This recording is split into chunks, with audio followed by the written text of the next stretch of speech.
अब बात करते हैं उत्तराखंड की, देहरादून की, जहां गृहमंत्री अमित शाह ने कांग्रेस पर हमला बोला। अमित शाह ने कहा कि चुनाव आते ही कांग्रेस के नेता अपने कपड़े सिलवाने लगते हैं। कांग्रेस के समय सड़कों पर नमाज होती थी। यह आरोप कांग्रेस पार्टी पर अमित शाह ने लगाया। बाढ़ के वक्त कांग्रेस कहां थी, ये सवाल अमित शाह ने पूछा। कांग्रेस लोक कल्याण कभी नहीं कर सकती, ये आरोप भी कांग्रेस पार्टी पर लगाया। साथ ही साथ अमित शाह ने कहा कि कांग्रेस पार्टी वादा खिलाफी करने वाली पार्टी है। क्या कुछ कहा अमित शाह ने, सुनवाते हैं आपको। मेरा काफिला रुक गया था तो मैंने पूछा भाई क्या हुआ, तो साहब आपको मालूम नहीं है शुक्रवार है। क्यों शुक्रवार को क्या होता है? मैं तो थोड़ा सोचने लगा कि मेरा जनरल नॉलेज वीक हो गया, शुक्रवार में क्या होता है? तो उसने कहा शुक्रवार को नेशनल हाईवे बंद कर वहां नमाज पढ़ने की इजाजत दे देते हैं। शुक्रवार को छुट्टी देने की भी हिमाकत करने की सोची थी इन्होंने। मित्रों, ये तुष्टीकरण और एपीसमेंट करने वाले कभी भी देवभूमि का काम नहीं। चलिए, 2022 के महादंगल में अब बात अमित शाह शो की। यूपी में योगी ही बीजेपी का सीएम फेस होंगे, इस बात पर खुद अमित शाह ने मोहर लगा दी है। अमित शाह ने अवध पहुंचकर बीजेपी के पूरे गेम प्लान का ब्लूप्रिंट तैयार किया, विरोधियों पर गिन गिन कर वार किया और पार्टी पदाधिकारियों को जीत का मंत्र दिया। सवाल यही कि क्या है यूपी के लिए अमित शाह का मास्टर प्लान, और क्या ये प्लान यूपी में बीजेपी की नैया पार लगाएगा।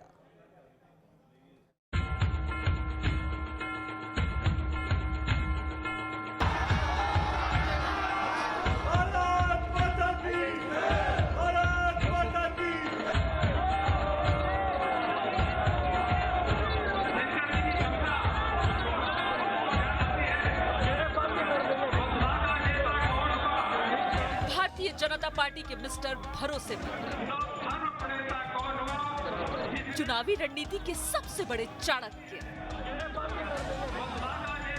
बीजेपी के विजय रथ के सारथी। हिंदुस्तान की मौजूदा सियासत में जब भी शब्दों का जिक्र आता है तो जहन में सबसे पहला नाम जाहिर तौर पर प्रधानमंत्री नरेंद्र मोदी का आता है, लेकिन उसके बाद जो तस्वीर सामने आती है वो है ये चेहरा, नाम है अमित भाई शाह।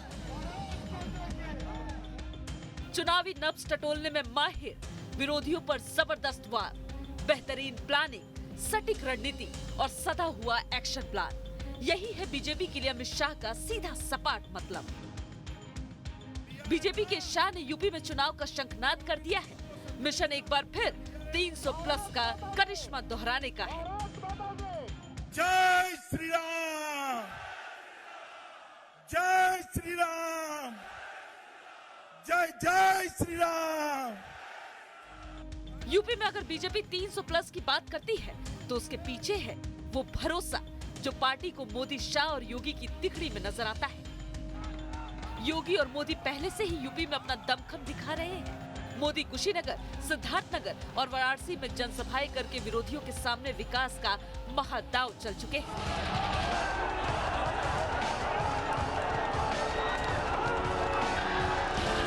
अब अमित शाह भी अवध में है। मकसद है चुनावी तैयारियों का ब्लूप्रिंट फाइनल करना। सवाल यही है कि साल 2022 में महादंगल के लिए क्या है अमित शाह का मास्टर प्लान। अमित शाह के हिट फॉर्मूले से क्या होगी बीजेपी की राह आसान। इसे सिलसिलेवार तरीके से समझने की कोशिश करेंगे। भाजपा के आक्रामक चुनाव प्रचार की शुरुआत आज लखनऊ से हो चुकी है। खुद अमित शाह ने इस अभियान को लखनऊ से शुरू किया है। इस मौके पर भाजपा ने सदस्यता अभियान को भी शुरू किया है। यूपी की बिसात पर बीजेपी एक बार फिर पुराने दाव आजमा रही है। इसी कड़ी में सबसे बड़ा दाव है सदस्यता अभियान। बीजेपी का नारा है मेरा परिवार भाजपा परिवार।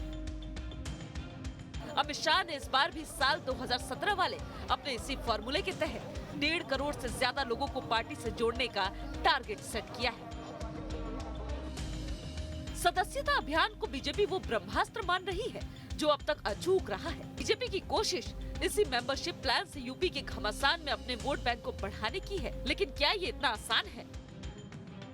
मैं एक हिसाब अखिलेश जी से मांगना चाहता हूं कि 5 साल में आप विदेश कितने दिन रहे, इसका हिसाब जरा लखनऊ की और उत्तर प्रदेश की जनता को दे दीजिए। उत्तर प्रदेश में कोरोना आया, बाढ़ आई, आप कहां थे? यूपी में इस बार मुकाबला बेहद दिलचस्प है। नए सियासी समीकरण बन चुके हैं, विरोधी हमलावर है। इस बार के घमासान में बीजेपी विपक्ष के चक्रव्यूह में घिरी है। एक तरफ प्रियंका कांग्रेस की तरफ से बेहद आक्रामक पारी खेल रही है, तो दूसरी तरफ अखिलेश राजभर का ओवैसी लामबंद वाला मोर्चा है। फिर मायावती की सोशल इंजीनियरिंग वाला दाव और ओवैसी का मुस्लिम फैक्टर। इसमें बीजेपी के लिए सबसे बड़ी चुनौती है अपने ओबीसी वोट बैंक को एकजुट रखने की, क्योंकि पिछली बार के सहयोगी ओम प्रकाश राजभर इस बार अखिलेश के पाले में है। अब यूपी में खदेड़ा हो बे, का हो बे, जोर से बोलिए, का हो बे, खदेड़ा हो बे। देश खतरे में है, हिंदू खतरे में नहीं है, देश खतरे में है, संविधान खतरे में है, देश की संपत्ति खतरे में है। चुनावी नब्ज टटोलने में माहिर अमित शाह जानते हैं कि विपक्ष की जातीय लामबंदी की काट क्या है। शुक्रवार को लखनऊ में शाह ने वही चोट की। ये अखिलेश एंड कंपनी 2014, 17 और 19 में हमें ताने लगाती थी, मंदिर वही बनाएंगे, तिथि कभी नहीं बताएंगे। अखिलेश बाबू, तिथि बताना नहीं, मंदिर की नींव भी डाल दी है। आप तो 5,000 रुपया देने से भी चूक गए। शुक्रवार की रैली में महादंगल में बीजेपी का दाव बिल्कुल साफ हो चुका है। सबका साथ, सबका विकास से लेकर धर्म का साइलेंट कार्ड, जिस पर फायदा दो तरफा है। राम मंदिर के मसले पर विपक्ष को घेरना, हिंदुत्व के कार्ड से जातीय समीकरणों को अपने हक में करना। लेकिन बात सिर्फ हिंदुत्व के कार्ड भर की नहीं है। अमित शाह ने उन तमाम मुद्दों की हवा निकाल दी है, जिसे विरोधी अब तक एक अस्त्र की तरह इस्तेमाल करते आए हैं। यूपी में 2022 चुनाव में बीजेपी का चेहरा कौन होगा? क्या चुनाव के बाद योगी आदित्यनाथ ही मुख्यमंत्री होंगे? ऐसी तमाम अटकलों पर केंद्रीय गृह मंत्री अमित शाह ने विराम लगा दिया है कि मोदी जी को फिर से एक बार 24 में प्रधानमंत्री बनाना है, तो 22 में फिर एक बार योगी जी को मुख्यमंत्री बनाना पड़ेगा। अमित शाह के इस बयान से दो बातें बिल्कुल साफ कर दी हैं। पहली, योगी ही पार्टी का सीएम फेस होंगे, और दूसरी, मोदी और योगी में जो कथित मतभेद की बात विरोधी कर रहे हैं, उसमें कोई सच्चाई नहीं है। इतना ही नहीं, अमित शाह ने शुक्रवार की रैली में यूपी के विकास से लेकर लॉ एंड ऑर्डर तक के मुद्दे पर विरोधियों को करारा जवाब दिया।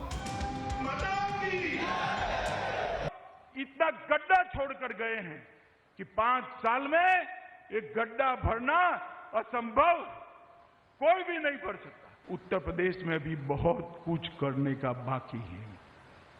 मैं आपको कहने आया हूं, हम फिर से एक बार घोषणा पत्र लेकर आएंगे, और जो घोषणा पत्र लेकर आएंगे उसका 100% वादा हम फिर से भी पूरा कर 27 में आपके सामने आएंगे। 2022 में फिर एक बार भाजपा को 300 पार करा दीजिए। उत्तर प्रदेश को हम देश में नंबर 1 राज्य बनाकर रखेंगे, नंबर 1। भारत माता की। कुल मिलाकर कहे तो यूपी में तो अमित शाह शो का आगाज हो चुका है। पहला फोकस मेंबरशिप बढ़ाने पर है। शाह की सोच यही है कि जितना संगठन मजबूत होगा, जीत की संभावना उतनी ही मजबूत होगी। सदस्यता अभियान से बीजेपी की अपनी पहुंच यूपी के घर घर तक बढ़ाना चाहती है। इसके साथ ही हिंदुत्व के कार्ड से विपक्ष के जातीय समीकरणों को काउंटर करेगी। साथ ही विकास के काम का जिक्र घर घर तक पहुंचाएगी। वहीं बूथ स्तर पर कार्यकर्ताओं की बड़ी फौज तैयार कर बम्पर वोटिंग को सुनिश्चित करेगी। अमित शाह की रणनीति यूपी में 2014, 2017 और फिर साल 2019 के विधानसभा चुनाव में अपना चुके हैं। साल 2014 में पूरे देश में बीजेपी के करीब 3.25 करोड़ सदस्य थे, जो साल 2020 में 18 करोड़ से ज्यादा हो गए। सीटों पर इसका साफ साफ असर दिखा। 2014 में बीजेपी को कुल 282 सीटें मिली थी। अकेले यूपी में 80 में से 73 सीटें बीजेपी को हासिल हुई थी, जबकि इसी फॉर्मूले के दम पर 2019 में बीजेपी ने एक बार फिर लोकसभा चुनाव में बम्पर 303 सीटों पर जीत दर्ज की। यूपी में साल 2017 के चुनाव में बीजेपी और सहयोगियों को करीब 3.5 करोड़ वोट मिले थे।